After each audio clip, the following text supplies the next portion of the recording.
ओम नमः शिवाय। साथियों, मैं पुरुषोत्तम भट्ट आज मैं आपको प्राचीन वन्य पुराण के विषय में बताने जा रहा हूँ। इस पुराण का आज तक किसी ने वर्णन नहीं किया है। इस पुराण को अत्यंत प्राचीन काल के मनवंतर में भगवान शिव ने अपने प्रथम गण और प्रेतों के स्वामी महानंदीश्वर के समक्ष इस वन्य पुराण का वर्णन किया था। आइए नंदीश्वर को सुनाई गई वन्य पुराण का वर्णन मैं पुनः आपके समक्ष प्रस्तुत करने जा रहा हूँ। सर्वप्रथम आप इस वन को देखें। यह एक अति सुंदर फलों का वन है।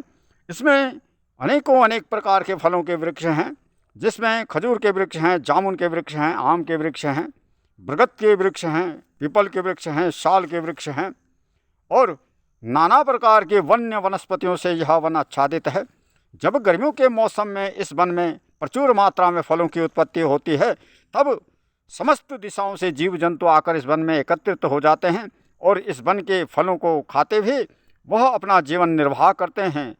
उसमें बंदर, लंगूर, भालू, मोर, चिड़िया, पंछी, मृग, खग, गौ, मनुष्य और नाना प्रकार के शाकाहारी जीव जंतु आकर इस वन के फलों को खाकर अभयतापूर्वक विचरण करते हैं। साथियों, अत्यंत प्राचीन काल में जब भगवान शिव ने इस जगत की रचना की थी, तभी महादेव शिव ने इन वनों का प्राकट्य किया था, क्योंकि वे जानते थे इन वनों के बिना देवताओं की, मनुष्य की, जीव जगत की उत्पत्ति होनी असंभव है। तब महादेव शिव ने प्रथम बार 7 वनों की उत्पत्ति की। तब जिस समय भगवान शिव इस जगत की रचना कर रहे थे, तब महादेव शंकर ने अपने शरीर अंश से ब्रह्मा, विष्णु और महेश को प्रकट किया तथा उनके निवास स्थान के रूप में प्रथम बार उन्होंने एक वन की रचना की। उस वन का नाम था आनंद वन, जिसे आज काशी कहते हैं। वही आनंद वन भगवान महात्मा शिव ने प्रकट किया। उस वन में भगवान शिव ने अनेकों प्रकार की विविधताओं से, औषधियों से, पत्र पुष्प फलों से, बिल्वों से और अन्न आदि सरोवरों से उस वन को भगवान शिव ने प्रकट किया। वह वन देवताओं को आनंद प्रदान करने वाला, अभय प्रदान करने वाला, दैत्यों को, दुष्टों को भय देने वाला, संतों को शरण देने वाला, सिद्धि प्रदान करने वाला वन भगवान शिव महादेव ने प्रकट किया। तब महात्मा शिव ब्रह्मा, विष्णु, महेश से बोले, वत्स, मैं शिव हूं। यह वन तुम्हारी जन्मभूमि है, यह वन तुम्हारी कर्मभूमि है और यह वन तुम्हारी तपोस्थली भी है। इसी वन में निरंतर तपस्या करते हुए जगत का कल्याण करो। इसके उपरांत साथियों, भगवान शिव ने कुछ कालों के उपरांत आकर 3 वेद प्रकट किए इसी वन में, आनंद वन में, और ब्रह्मा जी को प्रदान किए ऋग्वेद, यजुर्वेद और सामवेद। उनकी भूमि भी आनंद वन हुई। तब महात्मा शिव रुद्र को अपने शरीर में धारण करके अंतर्ध्यान हुए और वे हिमालय के केदारखंड एक सुंदर रमणीय पर्वत पर प्रकट हुए और अपना आसन बिछाकर एक नवीन वन की रचना करने लगे। उस वन का नाम हुआ बद्री वन। वह वन देवताओं को आश्रय प्रदान करने वाला, ऋषियों को, मुनियों को शरण देने वाला, सिद्धि प्रदान करने वाला, यक्ष, किन्नर, गंधर्व आदियों को निवास स्थान प्रदान करने वाला, अनेकों प्रकार की विविधताओं से, पत्र पुष्प लताओं से, औषधियों से, कल्प वृक्षों से उस बद्री वन को भगवान महादेव ने प्रकट किया, जिस वन में स्वयं नारायण निवास करते हैं। बद्री का आश्रम नाम से उस सुंदर बद्री वन को भगवान महादेव आशुतोष ने प्रकट किया। तदंतर महादेव ने एक नैमिषारण्य वन की रचना की। वह नैमिषारण्य वन अति फलदायक, सिद्धि प्रदायक, नाना प्रकार के ऋषि मुनियों को शरण देने वाला, अनेकों प्रकार की सुंदरता से उस वन को भगवान महादेव शिव ने प्रकट किया, जिस वन में वेद, व्यास आदि ऋषि मुनि तपस्या करते हुए और सनत कुमार निरंतर आश्रम में निवास करते हुए शौनक आदि ऋषि की तपोभूमि, अनेकों अनेक महात्माओं की तपोस्थली, जिसमें देवता भी बार बार विचरण करते हैं, ऐसे ही नैमिषारण्य वन को भगवान महादेव शिव ने प्रकट किया। इसके उपरांत भगवान शिव ने साथियों एक दंडक वन की रचना की। वह दंडक वन अति भयानक वन, जिसमें देवताओं सहित ऋषि मुनि बार बार विचरण करते थे, जिसमें दानव भी निरंतर विचरण करते थे, किंतु बड़े महात्मा, सिद्ध पुरुष, योगी, भक्तगण वे भक्ति का कवच को धारण करके उस वन में अभयपूर्वक निवास करते थे। उस वन में भगवान शिव ने नाना प्रकार की विविधताओं से कंदमूल फल इत्यादि, बेरी फल, बेर फल, बिल्व, अनेक प्रकार के वन्य वनस्पतियाँ, अन्न को प्रकट किया। जिस वन में श्री रामचंद्र भगवान ने वनवास काल के अंतर्गत रहते हुए उस वन के कंदमूल फलों का आहार करते हुए, बेरियों का आहार करते हुए, उस वन के जलाशय का पान करते हुए, भारद्वाज आदि अनेकों महात्माओं के सानिध्य में रहते हुए 14 वर्ष काल वनवास को पूर्ण किया। उस दंडक वन को भगवान महादेव शिव ने प्रकट किया। तदंतर साथियों भगवान शिव ने एक और सुंदर वन की रचना की। वह नाम के समान अति गुणवान सुंदर।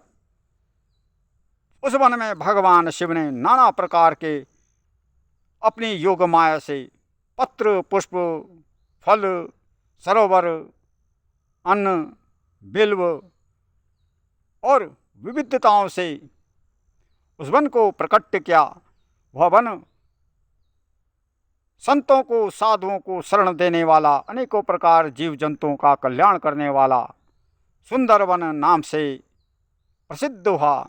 इसके उपरांत साथियों भगवान शिव ने दैत्यों के हित के लिए एक दारुका वन की रचना की। वह दारुका वन भगवान शिव ने दैत्यों के लिए, असुरों के लिए, निशाचरों के लिए उसकी रचना अद्भुत प्रकार से की। वह वन अत्यंत भयानक वन, देवताओं को भय प्रदान करने वाला, ऋषि मुनि को त्रास देने वाला और निशाचर प्रेतों को अभय प्रदान करने वाला। उस वन में भगवान शिव ने अनेक प्रकार की कंदराएं, गुफाओं से उस वन को पृथ्वी से पाताल जाने के दैत्यों के मार्ग को प्रशस्त किया और अनेकों प्रकार के जीव जंतुओं का प्राकट्य किया। वह दारुका वन नाम से विख्यात हुआ। इसके उपरांत भगवान महात्मा शिव जी ने एक और मधु वन की रचना की, जो वन अति सुंदर, जिसे देव वन भी कहते हैं। उसमें भगवान शिव ने नाना प्रकार के बिल्व, पल्व, बरगद,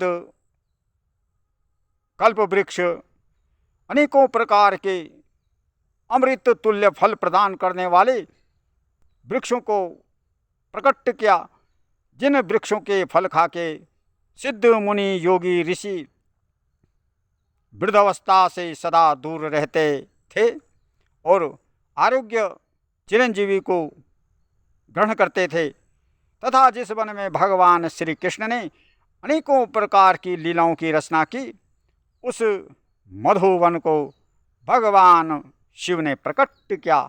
इस प्रकार से साथियों भगवान महात्मा शिव जी ने 7 वनों की उत्पत्ति की जगत के कल्याण के लिए, क्योंकि इन वनों के बिना इस जगत जीव का कोई अस्तित्व नहीं था। यह जानते हुए भगवान शिव ने सर्वप्रथम इन वनों की रचना की। इन्हीं वनों के सहारे मनुष्य जीव जगत सने सने पर प्रगति के पथ पर निरंतर आगे बढ़ता चला गया। इन्हीं वनों से मनुष्य जीव जंतुओं को अन्न, फल, पुष्प, सब्जी, समिधाएं, अपने घर आश्रम के लिए लकड़ियाँ, प्राणवायु, जल, इन्हीं वनों से जगत को प्राप्त हुआ। साथियों शिवजी नंदीश्वर से बोले, नंदीश्वर इन वनों के बिना इस जगत का, जीव का कोई अस्तित्व नहीं था। यह जानकर सर्वप्रथम देवताओं के हित के लिए, सिद्धों के लिए, मनुष्यों के लिए मैंने इन वनों का प्राकट्य किया। जो ब्राह्मण, ज्ञानी, सिद्ध पुरुष पृथ्वी में वृक्षारोपण करते हैं, फलों के वृक्ष लगाते हैं, वे प्राणी इस पृथ्वी में अपनी ध्वजा का रोपण करते हैं और मृत्यु के उपरांत उनकी ध्वजा स्वर्ग में लहराती है। इस प्रकार से भगवान शिव नंदीश्वर से कहने लगे तथा शिवजी नंदीश्वर से बोले, नंदीश्वर, इसके उपरांत मैंने ब्रह्मा जी से कहा, ब्रह्मा जी, तुम्हारे वंशज जो प्रेचेता हैं उनसे कहो कि वे इस पृथ्वी में जो व्यर्थ के भूमि के मध्य पर्वत हैं उन पर्वतों को ध्वस्त करो और कृषि के योग्य, मंदिरों के योग्य और नगरों के लिए, मठों के लिए समतल भूमि का निर्माण करो। तब प्रेचिताओं ने अपनी परमाणु शक्ति, अणु शक्तियों से बड़ी बड़ी पर्वतों को ध्वस्त किया और मंदिरों के लिए, कृषि के लिए, नगरों के लिए, मठों के लिए एक नवीन सृष्टि की रचना की। इस प्रकार से साथियों, मैंने भगवान शिव द्वारा नंदीश्वर को सुनाई गई वन्य पुराण का वृतांत आपके समक्ष प्रकट किया। अब मैं अपने वन्य पुराण को समाप्त करने जा रहा हूँ। आपको मेरी यह वन्य पुराण कैसी लगी, इसके विषय में आप मेरे YouTube चैनल पुरुषोत्तम भट्ट को सर्च करें, सब्सक्राइब करें, लाइक करें, शेयर करें और इस वीडियो को निरंतर देखें। यह वीडियो भुक्ति मुक्ति प्रदान करने वाली है। आगे मैं आपके लिए एक और नवीन वीडियो की रचना कर रहा हूँ। उस वीडियो का नाम होगा वेद माता गायत्री की त्रिकाल संध्या किसे कहते हैं, क्या उसके प्रकार हैं, और ब्राह्मण, आर्यवृत्ति, सामाजिक लोग जो त्रिकाल संध्या नहीं क्या करते, उनकी क्या अवगति होती है। तब तक के लिए नमस्कार। ओम नमः शिवाय, ओम नमः शिवाय, ओम नमः शिवाय।